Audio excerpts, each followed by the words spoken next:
यहाँ पर ये एक वजह बता रहे हैं कि निकाय चुनाव हो या फिर प्रधानमंत्री चुनने के लिए चुनाव हो या फिर सीएम को चुनने के लिए चुनाव हो, बीजेपी पूरी ताकत से पूरी रणनीति के साथ लड़ती है, जबकि समाजवादी पार्टी आधे अधूरे मन से लड़ती हुई नजर आई। जनता ने भी उनकी इस निराशा को भांप लिया। फखरुल हसन ये भी एक वजह रही। अखिलेश यादव पहुंचे नहीं, आजम खां को रामपुर में अकेला छोड़ दिया, धर्मेंद्र यादव वहां अकेले लड़ते रहे। हालांकि आजम खां वहां जरूर पहुंचे आजमगढ़ में, लेकिन अखिलेश का इंतजार दोनों ही जगहों की जनता करती रही। भांप लिया लोगों ने इस बात को भी। देखिए मैं 5 बार जनता और सब सरकार ने किस तरीके से चुनाव लड़ाने का काम किया है। और जब ये ईवीएम की बात करते हैं तो क्या हम विधानसभा में भूल गए कि किस तरीके से ईवीएम मिल रही थी, किस तरीके से बैलेट पेपर बाहर मिल रहे थे। तो देखिए जब आप ये कहते हैं तो सवाल उठाते हैं ईवीएम पे। आप ये बताओ कूड़े की गाड़ी में ईवीएम क्या कर रहे थे? आप ये बताओ कि आप जो आजमगढ़ में जो है बैलेट पेपर बाहर क्या कर रहे थे? तो आप कहते हो सवाल मत दो, क्यों भारतीय जनता पार्टी लेकिन कहीं पर आप साबित भी तो नहीं कर पाए हैं। और ईवीएम जहां पर बीजेपी चुनाव हारी है वहां पर ईवीएम ठीक हो जाती है, जहां पर जीती वहां खराब हो जाती है। करने नहीं देती है। आपने भारतीय जनता आप अपनी बात पूरी कीजिए, ठीक है। आपने जिन ईवीएम पर आपने आरोप लगाया उन ईवीएम का मिलान करा दिया गया। आनंद जी सुन लेते हैं, फखरुल हसन जी को सुन लेते हैं, उनकी बात पूरी होने दीजिए। मित्र मेरे क्यों इतना विचलित हो रहे हैं? क्या बनारस में कूड़े की गाड़ी में ईवीएम नहीं मिले थे? क्या आजमगढ़ में बैलेट पेपर बाहर नहीं मिले थे? और भारतीय जनता पार्टी के मित्र, मैं तो आपसे आजमगढ़ की आज की चर्चा कर लेता हूँ। आपको 3,60,000 से ज्यादा वोट 2019 के लोकसभा चुनाव में मिले थे। क्या अभी भी आप 3 लाख के करीब 3,60,000 वोट ले पाए हो? तो इस बार भी तो समाजवादी पार्टी के कार्यकर्ता ईवीएम की सुरक्षा कर रहे थे ना। धर्मेंद्र यादव से हमारी बात हुई थी वोटिंग के बाद, वो कह रहे थे कि हाँ हमारे जो कार्यकर्ता थे, हमारे नेता हैं, वो ईवीएम के साथ साथ गए। तो इस बार तो वो प्रॉब्लम नहीं आनी चाहिए। ठीक है, आपके पास आऊंगी। अलाउद्दीन भी हमारे साथ बने हुए, हमारे सहयोगी आजमगढ़ से, वो लगातार जुड़े हुए हैं और आजमगढ़ में अब भी वोटों की गिनती चल रही है, इसलिए वहां का हाल लेना भी जरूरी है। अलाउद्दीन, आपको आवाज मिल रही है मेरी? तो बताइए जरा वहां पर अब कितने राउंड की वोटिंग गिनती रह गई है, कितने वोटों की गिनती रह गई है, तस्वीर क्या है? ताज़ा जो आंकड़ा है 2,93,930 वोट भारतीय जनता पार्टी के प्रत्याशी के पक्ष में है, जबकि धर्मेंद्र यादव जो समाजवादी पार्टी के प्रत्याशी हैं 2,83,000, यानी वो 10,000 वोटों से भी पीछे हैं। हालांकि जो वोटों की गिनती है वो बहुत ज़्यादा नहीं बची हुई है, वो करीब ऑफिशियल वेबसाइट के हिसाब से 57,000, लेकिन जो अंदर से खबरें हैं वो 25,000 से 30,000 के बीच ही वोटों की गिनती बची हुई है।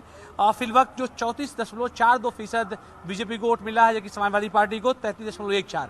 हालांकि बहुजन समाज पार्टी के प्रत्याशी है और उनके तमाम जो एजेंट्स हैं वो यहाँ से अब धीरे धीरे करके जा रहे हैं, क्योंकि गुड्डू जमाली पहले ही 1 घंटे के करीब पहले ही चले गए यहाँ से।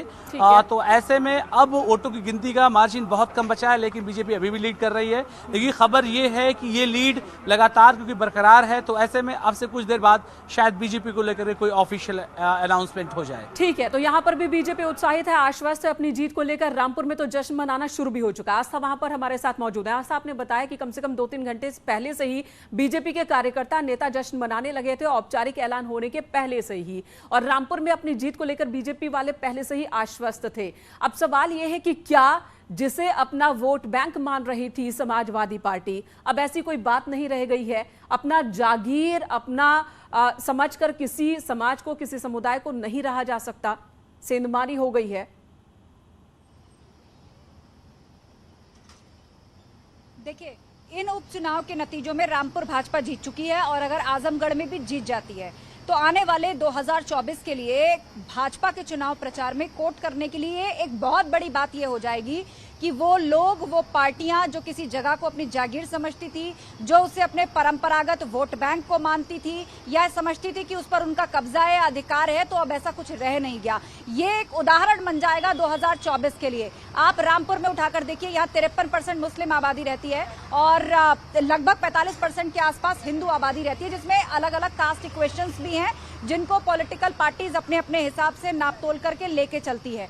तो आप रामपुर में जब कमल खिल गया, आजमगढ़ में एक ऐसी लीड बनी हुई है जिसे भर पाना अब मुश्किल होगा, ऐसे कयास सभी से लगाए जा रहे हैं।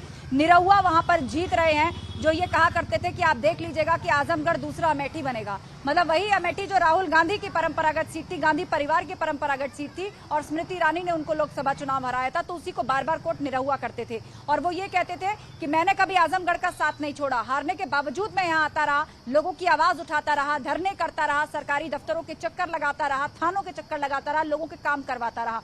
इसीलिए आप देखिएगा आजमगढ़ अमेठी जरूर बनेगा। और यदि ये दोनों जगह का चुनाव भाजपा जीत जाती है तो 2024 तक ये बात पूरे कोर्ट्स में बोल्ड लेटर्स में कही जाएगी, भाजपा के हर एक मंच से कही जाएगी, और जनता के बीच में जरूरी संदेश दिया जाएगा।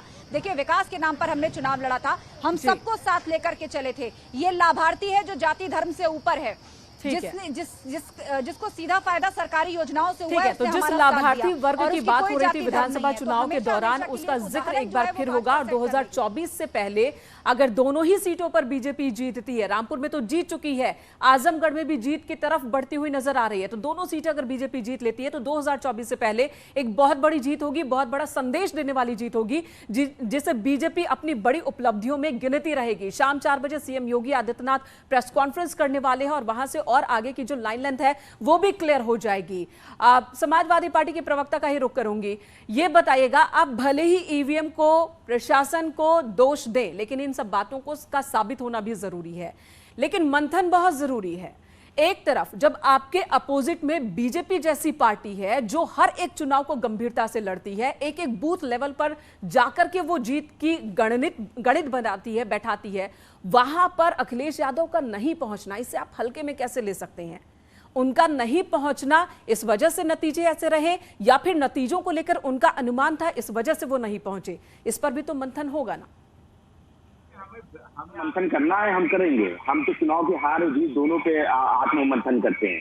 और जहां तक बाई इलेक्शन सवाल, मैं बार बार एक बात को कहता हूं कि बाई इलेक्शन सरकार का चुनाव होता है, और ये इसलिए नहीं कह रहा हूं कि आज भारतीय जनता पार्टी की सरकार है, किसी की भी सरकार हो, बाई इलेक्शन सब जानते हैं कि सरकार का चुनाव होता है। और भारतीय जनता पार्टी 2019 में 3,60,000 लगभग 3,60,000 वोट से ज्यादा इनको लोकसभा चुनाव में मिला था 2019 में। अभी वो उस आंकड़े पे अपने भी नहीं पहुंचे हैं, और आजमगढ़ में अगर उनकी जीत होगी तो उसका फैक्टर भारतीय जनता पार्टी नहीं है। हम जानते हैं कि वो क्यों चुनाव वहां पे जीत रहे हैं। हमारी जो कमी अगर वहां पे रह जाएगी तो हम उसको पूरा करने का काम जरूर करेंगे। 1.5 साल का हमारे पास समय है, लेकिन भारतीय जनता पार्टी भले आज 1.5 साल के लिए या अपनी पीठ को थपथपा ले कि हम जीत गए हैं, लेकिन हम ये जानते हैं कि 2019 में 3,60,000 वोट जो उनको मिले थे, अभी वो उस आंकड़े पे भी नहीं पहुंच पाए हैं। और उनकी जो जीत का फर्क है वो दूसरे प्रत्याशी की वजह से हुआ है, ना कि भारतीय जनता पार्टी ने वहां पर चमत्कार किया है। फखरुल साहब, आजमगढ़ की बात जीत हार के मार्जिन को लेकर तो होती नहीं है, वो तो आजमगढ़ समाजवादी पार्टी का गढ़ माना जाता है। विधानसभा चुनाव में 10 की 10 सीटें आपने जीती उसी ईवीएम से जिस पर इस वक्त आरोप लगा रहे हैं, लेकिन इस बार मामला फंस गया है। तो जो बात निरहुआ कह रहे थे कि जीतने के बाद भी अखिलेश यादव सिर्फ 36 घंटे आजमगढ़ की जनता के बीच रहे और मैं हारने के बाद भी डटा रहा, क्या ये फैक्टर काम कर रहे हैं? ये तो निरहुआ जी बताए कि 36 घंटे रहे या कितने घंटे रहे, मुझे तो याद है वो 3-3 दिन 4-4 दिन आजमगढ़ में रहे। उनके दिन के घंटे गिनने के कुछ और मशीन होगी, या वो जिस तरीके की बातें बोलते हैं बड़बोलेपन की, वो उसी तरीके से है कि वो 36 घंटे रहे होंगे। तो उनके जो दिन गिनने के या समय गिनने की मशीन है वो कोई और होगी, मुझे नहीं मालूम है, उसकी जानकारी नहीं है। क्या निरहुआ जी के पास फखरुल जी, वैसे कि जो भी निरहुआ को कहना था, जो भी दिनेश लाल यादव को कहना था, वो कह चुके, और उनकी बातों पर जनता ने कितना भरोसा दिया है वो ईवीएम में दर्ज हो चुका है, नतीजे आपके सामने आ रहे हैं। अब बात सिर्फ निरहुआ तक नहीं रह गई है। ठीक है, आनंद दुबे जी, एक कमेंट आनंद दुबे जी से लेती हूँ, उसके बाद आस्था और अलाउद्दीन हमारे साथ बने हुए हैं। आनंद दुबे जी, आपके पास आती हूँ। सवाल पूछती तो जवाब लेती नहीं है, भारतीय जनता पार्टी के पास चली जाती है। ये फखरुल जी, मैंने सारे सवाल आपसे किए, सारे सवालों का जवाब आप ही दे रहे हैं। भारतीय जनता पार्टी आप अपने चैनल पे फखरुल जी, सारा वक्त तो मैं आपको ही दे रही हूँ। मीडिया पर इल्जाम लगाकर कोई फायदा नहीं होने वाला है, ना पहले हुआ ना अब होगा। और आप भारतीय जनता पार्टी के पास चली जाती है। तो अगर आपको ऐसे ही सवाल करना होता तो आप ही भारतीय जनता पार्टी, जैसे मैं सुबह से देख रहा था, क्या भारतीय जनता पार्टी फखरुल जी, ज्यादा वक्त मैंने आपको ही दिया है, पब्लिक भी देख रही है, वो भी सुन रही है, ज्यादा सवाल आपसे ही हो रहे हैं, लेकिन आप अपने वक्त को इस तरह से जाया करना चाहते हैं, सवालों का जवाब नहीं देना चाहते हैं, तो फिर ये आपकी मर्जी है। जनता पार्टी को तो सुनती है बैठ के, मैंने सिर्फ एक सवाल आनंद दुबे से किया और सारे सवाल आपसे हुए, सारी बातचीत आपसे हुई है। ठीक है, ठीक है, सर्टिफिकेट आप भी बांटते रहिए सर्टिफिकेट। आस्था का रुख करूंगी। आस्था, ठीक है, आप अपनी नाराजगी जाहिर करते रहिए, पब्लिक देख रही है, पब्लिक सब जानती है, सर्टिफिकेट बांटने से होगा नहीं। मीडिया पर आरोप लगाकर ना फायदा हुआ ना आगे होगा। आस्था, आपके पास आती हूं। ये समाजवादी पार्टी का यही रुख है, सवालों का जवाब अपने हिसाब से देना है, क्रॉस क्वेश्चन होगा तो उसके बाद फिर कहना है कि हमारे साथ गलत हो रहा है। और ये बीजेपी अपनी जीत के दावे कर रही है। बीजेपी का कहना है कि जो डबल इंजन की सरकार है उसके फायदे जनता देख रही है और इसलिए बीजेपी के साथ आ रही है। वहां रामपुर में आप मौजूद हैं, अब किस तरह से वहां पर जश्न देखने को मिल रहा है बीजेपी खेमे में, और समाजवादी पार्टी की ओर से क्या देखने को मिल रहा है?